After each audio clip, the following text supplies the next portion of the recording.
और गहरी सांस लेते हैं।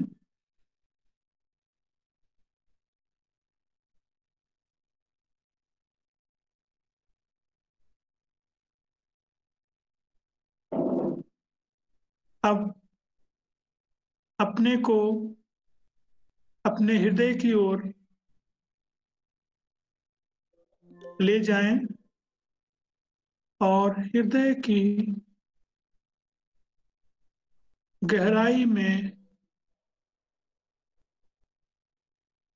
जाकर हृदय की गहराई में उपस्थित पूज्य गुरुदेव से जुड़ने का प्रयास करें और महसूस करें कि हम सभी के दिल आपस में कनेक्ट हो गए हैं और हम सब एक दिल हो गए हैं। हम सभी के दिल एक हो गए हैं, ऐसा महसूस करें।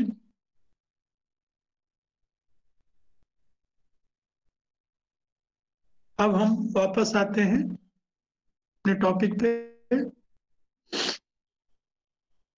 टॉपिक है, प्रश्न उठता है कि मानव का विकास क्या है। हम जब मानव के विकास की बात करते हैं तो भौतिक विकास की बात करते हैं, लेकिन हम यहाँ मानव की विकास में सिर्फ मानव का आध्यात्मिक विकास की बात करते हैं। और भौतिक विकास तो सभी लोग कर लेते हैं, लेकिन आध्यात्मिक विकास थोड़ा सा कठिन है, लेकिन सरल भी है। हमारे पूज्य गुरुदेव ने उसे बहुत सरल बना दिया है। तो जब हम मानव विकास की बात करते हैं तो सिर्फ आध्यात्मिक विकास की बात करते हैं। विकास का भाव प्रगति से है। प्रगति का असली मतलब हमारी आध्यात्मिक यात्रा से है। हम प्रथम बिंदु से अपनी यात्रा शुरू करके 13वें बिंदु तक का सफर करना ही हमारा वास्तविक विकास है। जैसा हम सभी जानते हैं कि हम प्रथम बिंदु से शुरू करते हैं हर लोग, और हमारा जो 13वां बिंदु है वहां तक का सफर जो है हमारा आध्यात्मिक विकास कहलाता है। बाबूजी लिखते हैं इस बारे में कि हम गीता पर भाषण और उपदेश सुनते हैं। मतलब गीता पर भाषण और उपदेश बहुत सारे लोग देते रहते हैं। प्रतिदिन गीता के कुछ अंश का पाठ करते हैं, उस पर विद्वानों की टीकाएं पढ़ते हैं, लेकिन हमारे ऊपर क्या उसका व्यवहारिक प्रभाव पड़ता है? क्या गीता में वर्णित दशाओं का किसी ने अनुभव कर रखा सका है? जैसा हम लोग देखते हैं अपने समाज में, ये सारी चीजें जो बाबूजी कह रहे हैं ये सब दिखाई देती है, लेकिन उसका प्रभाव कहीं नहीं दिखाई देता है। और गीता में जो वर्णित दशा है, जैसा अभी गीता का पूरे संदर्भ को देते हुए भैया बाल द्विवेदी जी जो है हम सभी से बातें करते रहे और उसका उदाहरण देते रहे, और हमारे सामाजिक लोग भी तमाम लोग इस तरह से उदाहरण देते हैं, लेकिन उसका उनकी दशा पे कोई उसका वर्णन दिखाई नहीं देता है। उनकी दशा उस तरह की नहीं दिखाई देती है, सिर्फ बात करते हैं। तो बाबूजी कहते हैं कि हमें उस दशा को उतारना है अपने अंदर, उसका अनुभव करना है, ना कि सिर्फ कोरी बातें करनी है। संसार माया है, मनुष्य ही ब्रह्म है इत्यादि शब्दों को दोहराया जाता है, किंतु आंतरिक अनुभव नहीं होता है। इस तरह की तमाम चीजें, टिप्पणियां हम लोग सुनते रहते हैं कि संसार माया है, रे भाई इसका क्या मतलब है, कुछ नहीं है, मनुष्य ही ब्रह्म है इत्यादि शब्दों को दोहराया जाता है। मनुष्य ही ब्रह्म है सभी लोग जानते हैं, लेकिन इस चीज का अनुभव कोई नहीं करना चाहता है और करते भी नहीं है। प्रयास नहीं करते इसलिए किसी के पास आंतरिक अनुभव नहीं है। यह आंतरिक अनुभव हमें सिर्फ हार्टफुलनेस ध्यान कराता है, प्रत्येक बिंदु या चक्रों की स्थिति का अनुभव कराता है। जो हमारा हार्टफुलनेस ध्यान है वो हमें आंतरिक अनुभव कराता है, और हर ध्यान हमें उस आंतरिक गहराई की ओर ले जाता है। हर ध्यान में हमें कुछ ना कुछ अनुभव जरूर होता है। और जिस तरह से हम एक बिंदु से दूसरे बिंदु, दूसरे से तीसरे, उसी तरह चक्रों को पार करते जाते हैं और वो अनुभव हमें महसूस होता जाता है।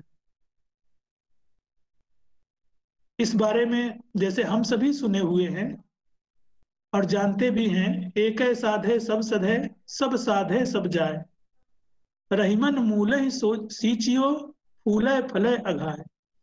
मुझे याद आता है इस उस पे दोहे पे जो है, जब हम लोग अपनी शिक्षा दीक्षा में लगे थे स्कूल या कॉलेज के पढ़ाई में, तब हम सबसे यही सुनते थे कि एक काम करना चाहिए, एक साथ कई कार्य को नहीं करना चाहिए, नहीं हम सफल नहीं हो पाएंगे। वो केवल भौतिक विकास की बातें होती थी कि एक रास्ते पे चलें तो हमें अच्छी सफलता प्राप्त होगी। कौन सी सफलता? भौतिक सफलता, आर्थिक सफलता, व्यवसायिक सफलता प्राप्त होगी, इस तरह की सफलता की बात होती थी। लेकिन जब सहज मार्ग, हार्टफुलनेस ध्यान को हम सबने जाना समझा, तब ये बात अपने अंदर से स्पष्ट हो गई कि क्या साधना है। एक साधे सब सधे, सब साधे सब जाए।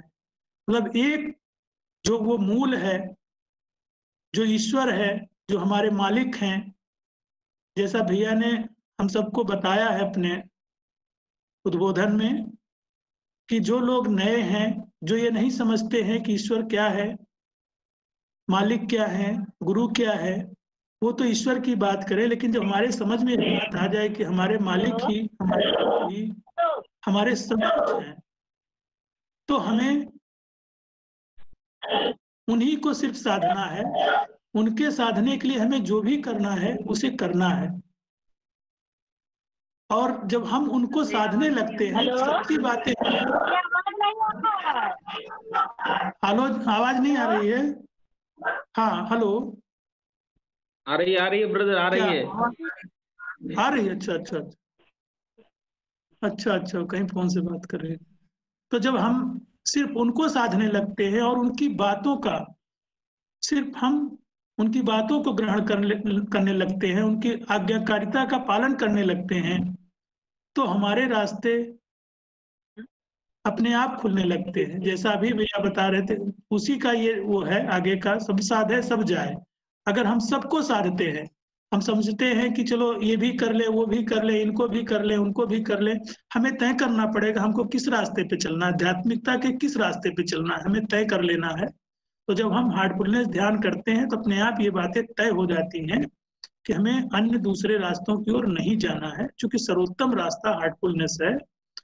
तो हमारी हर चीज सधने लगती है। रहीमन मूले सींचियो, रहीम कहते हैं कि जब हम मूल को सींचते हैं, फूले फले समाए, वही मूल की बात हमारे हार्टफुलनेस में हर क्षण हुई है। हर सफाई में, हर ध्यान में हम मूल को प्राप्त करते हैं।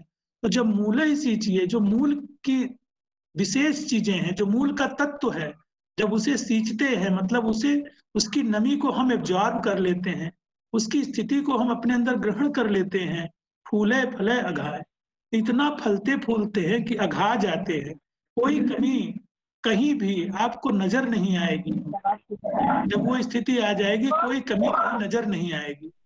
आगे आता है गुरु। गुरु क्या है? गुरु, गुरु दो शब्दों से मिलकर बना है। इसका भाव है अंधकार से प्रकाश की ओर ले जाने वाला ही गुरु है, जो सभी अंधकारों से निकालकर हमें प्रकाश अर्थात ईश्वर की ओर ले जाता है, वही गुरु है। तो इस बात को हम सभी लोग जानते हैं।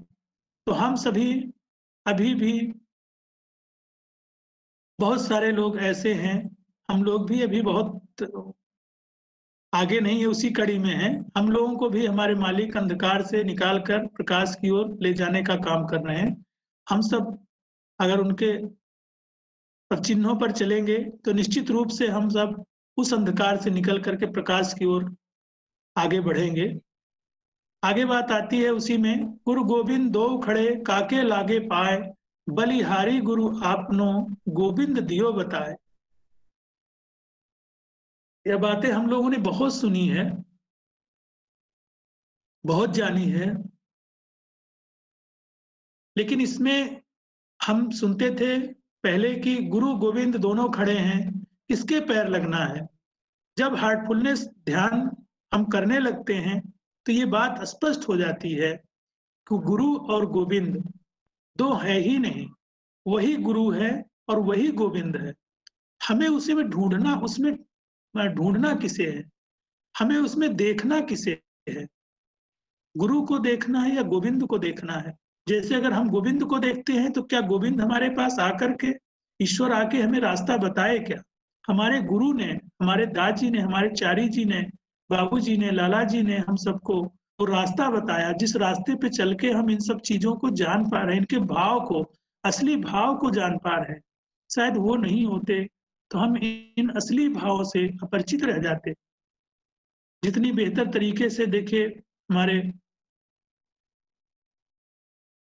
भैया जो है विवेचना करते हैं, शायद हमें उन गुरु का सानिध्य न प्राप्त होता तो शायद ये विवेचना हम लोगों के पास नहीं होती।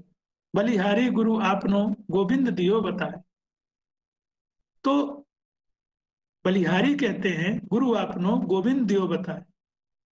तो गोविंद स्वयं भगवान कहते हैं, ईश्वर स्वयं कहते हैं कि अपने गुरु के पैर छुओ, उसके पैर पड़ो, क्योंकि वो सर्वोपरि है और तुम्हें वो तुम्हारे आगे का रास्ता प्रशस्त करेगा, आगे का रास्ता बताएगा। इसलिए गुरु का पैर छूना है। तो हमें अपने गुरु में गुरु को ही देखना है, जिससे हम उनके पद चिन्हों पे चल सकें। यदि गुरु स्वयं संस्कार, माया अथवा अहंकार के बंधनों से मुक्त नहीं है तो उसके लिए अन्य को उन बंधनों से मुक्त करा सकना कैसे संभव है? बाबूजी कहते हैं कि अगर गुरु स्वयं संस्कार, माया अथवा अहंकार के बंधनों से मुक्त नहीं है, अगर उसके पास ये सब है ऑलरेडी, अहंकार है, संस्कार है, माया है, तो वो हमें उन वस्तुओं से मुक्त नहीं करा सकता, क्योंकि जिसके पास जो है हमें वो दे सकता है। अगर उसके पास अहंकार है, माया है, हमें वो देगा, उससे मुक्ति नहीं प्रदान कर सकता। अगर उसके पास वो नहीं है, वो मुक्त है, तो हमें मुक्ति देगा। तो उसके लिए अन्य को उन बंधनों से मुक्त करा सकना कैसे संभव है? संभव नहीं है। अगर हम एक खंभे से बंधे हो, फिर उदाहरण उन्होंने दिया कि अगर हम एक खंभे से बंधे हों और गुरु दूसरे खंभे से, तो गुरु के लिए हमें बंधन मुक्त कर सकना कैसे संभव है? अगर हम एक खंभे से बंधे हों और गुरु एक दूसरे खंभे से बंधा हुआ है, तो हमारी मदद नहीं कर सकता है, वो हमें आके हमारे बंधन को खोल नहीं सकता है। भौतिक रूप से उन्होंने उदाहरण दिया। और जब हम एक ही खंभे से बंधे हैं तो निश्चित रूप से चूंकि उसका हाथ लंबा होता है तो हमें वो बंधनों से मुक्त कर सकता है। इसलिए हमें एक साथ एक खंभे से बंधना है, जो हमारे गुरु का अपने गुरु से बंधना है, उनके नजदीक के खंभे से बंधना है, अर्थात उनसे अपने जो बंधन का धागा है हमारा, उसे अपने गुरु के से इतना अच्छी तरह से जोड़ रखना है जिससे कि वो हर समय हमारे बंधनों अन्य बंधनों से हमें मुक्त कर सके। ठीक उनका बंधन इतना मजबूत हो कि अन्य बंधन काम न करे। आध्यात्मिकता वास्तव में मन की एक ऐसी सूक्ष्मतम स्थिति है जिसकी तुलना में प्रत्येक अन्य वस्तु अत्यधिक भारी या स्थूलतर प्रतीत होगी। बाबूजी कहते हैं आध्यात्मिकता वास्तव में मन की एक ऐसी सूक्ष्मतम स्थिति है जिसकी तुलना में प्रत्येक अन्य वस्तु अत्यधिक भारी या स्थूलतर प्रतीत होगी। इसे पूर्ण शांत एवं संभाव की स्थिति कह सकता हूँ। इसे पूर्ण शांत एवं संभाव की स्थिति कहा जा सकता है। यह गुरु की कृपा से ही संभव है। जैसे भगवान कृष्ण ने महाभारत का युद्ध प्रारंभ से पहले अर्जुन को उन अवस्थाओं के अनुभव उसके हृदय में वास्तविक रूप से प्रविष्ट करा दी थी, जिससे हर शब्द उसके हृदय में उतरता चला गया था। जब भगवान कृष्ण महाभारत के युद्ध में अर्जुन को समझा रहे थे और उन्हें बहुत समझाने के बाद भी उन्हें रिश्ते और ये सब सामाजिक रिश्ते, बंधन, ये सब समझ में आ रहा था, ये सब उनके सामने आ जा रहे थे, जिससे कारण वो युद्ध करने से कतरा रहे थे। तो भगवान कृष्ण ने उनके अंदर उन अवस्थाओं का अनुभव कराया उनके हृदय में उसे प्रविष्ट करा दिया, जिससे उनको वो सारी आने वाली सारी चीजों का अनुभव हो गया। तब उन्हें समझ में आया, करे ये सारी चीजें तो हो गई हैं, हमें तो सिर्फ निमित्त बनाया जा रहा है। तब वो युद्ध के लिए तैयार हो पाए थे। और जैसे ही भगवान कृष्ण ने उनके अंदर सारे शब्दों को उतारते चले गए और वो उसकी अनुभूति करने लगे, तो जैसे अभी कल ही बता रहे थे भैया कि जो है जब महात्मा बुद्ध और अंगुलीमाल के बारे में, तो जब हम ऐसे सूक्ष्म व्यक्ति के सानिध्य में आते हैं, उससे हमारा जैसे कनेक्शन होता है।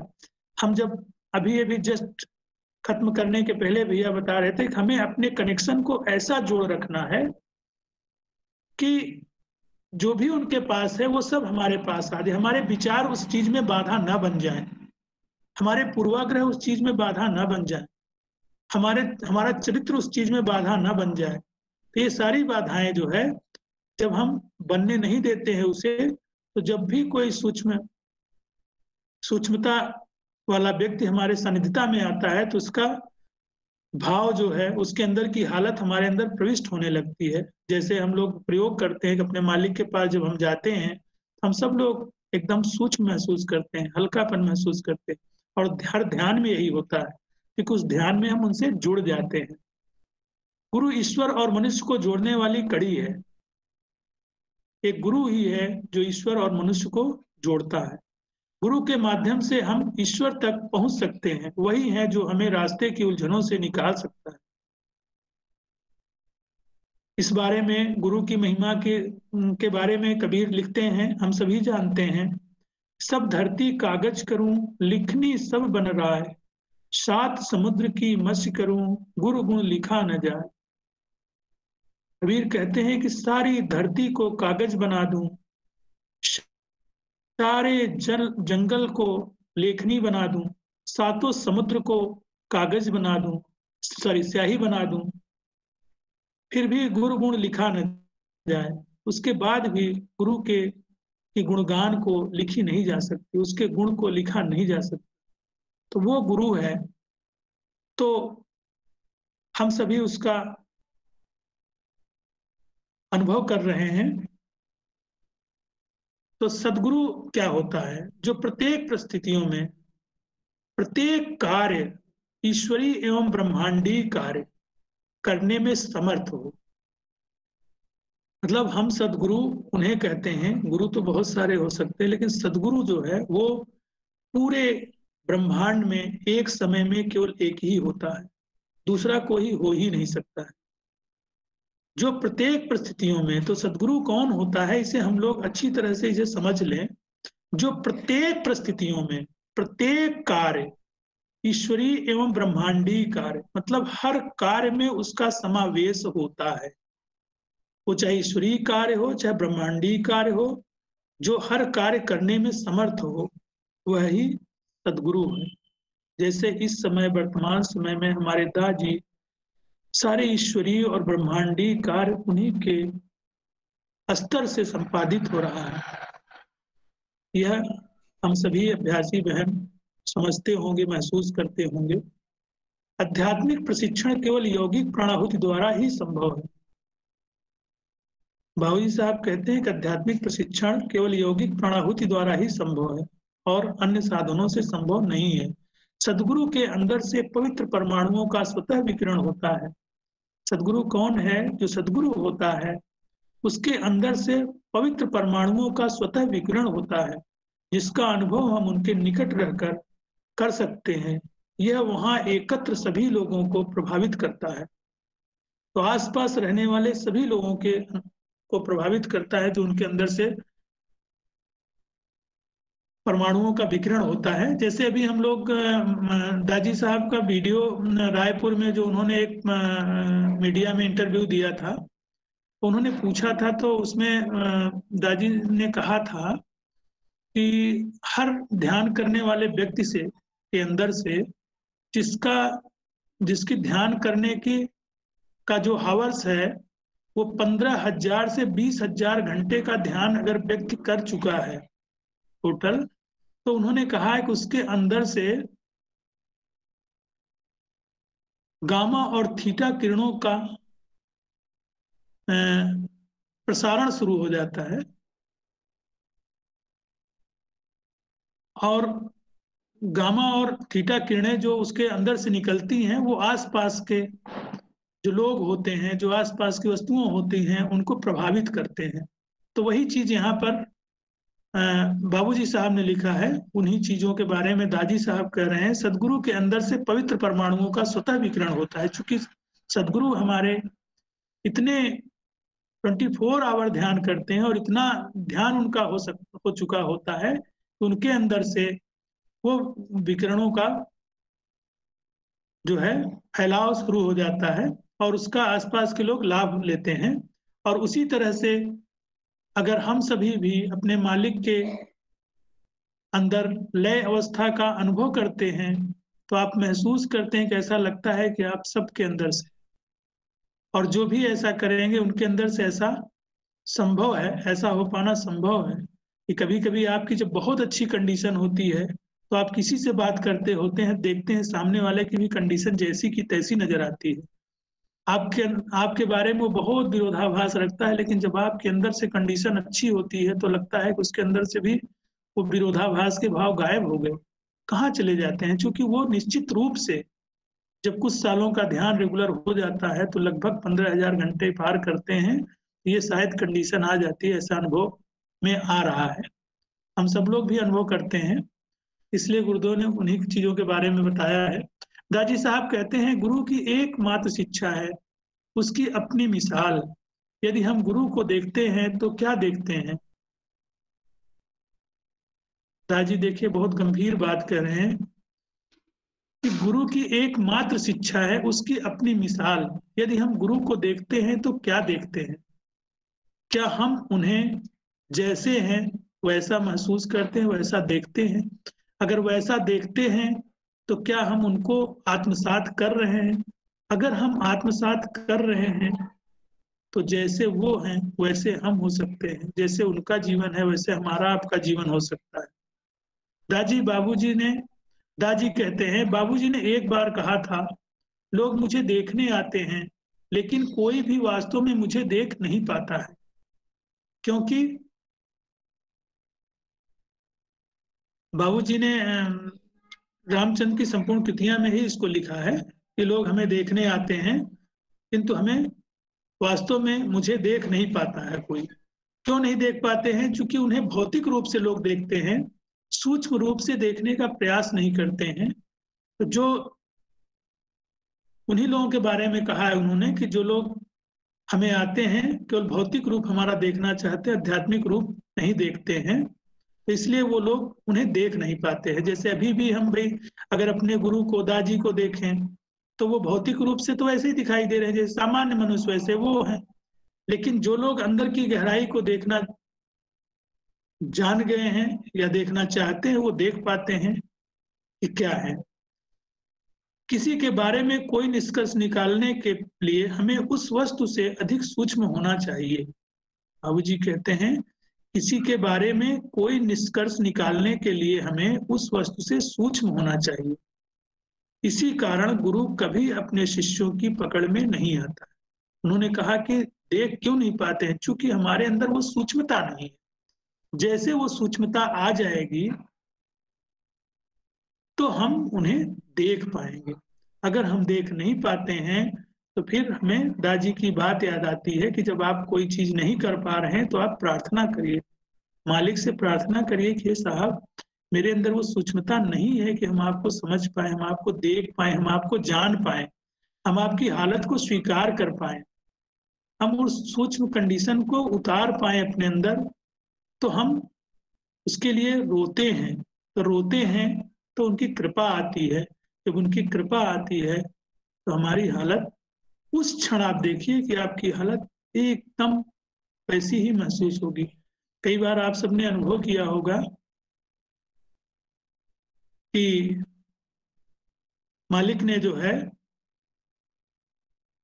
जो चीजें पता लगा आपके अंदर से आ रही है आपने डायरी में लिखा और उसे बाद में मालिक के मुंह से सुन रहे हैं कि ये क्या है, वो जुड़ाव ही बताता है। वो जुड़ाव बताता है कि मालिक के अंदर जब वो चीज आई तो आपके अंदर ट्रांसफर हो गई। वह इस स्तर तक सूक्ष्म होता है कि उसे वास्तव में यह देख ही नहीं पाते। वह इस स्तर तक सूक्ष्म होता है कि उसे वास्तव में हम देख ही नहीं पाते हैं। तो हमें उन्हें देखने के लिए अपने को बहुत सूक्ष्म बनाना पड़ेगा, उनकी सूक्ष्मता को अपने अंदर उतारना पड़ेगा, एब्जॉर्ब करना पड़ेगा उन्हीं से प्रार्थना के द्वारा। और जो हर ध्यान में वो हालत देते हैं उस हालत को, इसीलिए दादी साहब कहते हैं कि हर ध्यान के बाद आप ये विचार करिए, महसूस करिए कि वो जो उन्होंने हालत दी है वो आपके कण कण में एब्जॉर्ब हो रही है।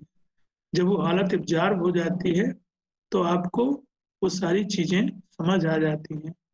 जैसे अभी भैया बता रहे थे कि निगेटिव चीजें हम कहीं देखते हैं, तो जब आप बहुत अच्छी तरह से ये सब चीजें मालिक को अपने स्वीकार करने लगेंगे तो आपको न तो बुरा सुनना अच्छा लगेगा, न बुरा देखना अच्छा लगेगा, और न तो बुरा करना अच्छा लगेगा।